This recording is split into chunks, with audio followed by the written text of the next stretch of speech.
আসসালামু আলাইকুম। আমাদের ইটের গাঁথনির সময় একটা বিষয় খেয়াল রাখতে হবে, সেটা হচ্ছে আমরা 1.5 মিটার করে গাঁথনিটা করব, কারণ 1.5 মিটারের অতিরিক্ত গাঁথনি করা যাবে না। আমরা যখন গাঁথনি করব 1.5 মিটারের বেশি করলে এখানে একটা চাপ পড়বে। চাপের কারণে এখানে আমাদের মশলার যে মোটরটা বের হয়ে যাবে এবং পানি সহ বের হয়ে যাবে এবং এটা শক্তি কমে যাবে। 1.5 মিটারের বেশি করলে যেটা হবে সেটা হচ্ছে যত বেশি উপরে তুলব তত বেশি ছাপ পড়বে এবং ছাপের কারণেই মোটরটার শক্তি কমে যাবে এবং মোটর বের হয়ে যাবে। আরেকটা জিনিস হচ্ছে সেটা হচ্ছে ওয়াল অনেক সময় ফেল করতে পারে, পড়ে যেতে পারে।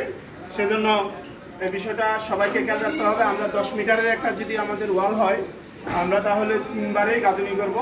প্রথমে আমরা 1.5 মিটার করবো, এরপরে লিন্টেল পর্যন্ত করব, আর বাকিটা আমরা লিন্টেলের উপরে করব। আমরা এভাবেই গাঁথনির কাজটা শেষ করব। এরকম হলে আমাদের ইটের গাঁথনির শক্তিটা কমবে না এবং সবসময় ঠিক থাকবে। আসসালামু আলাইকুম।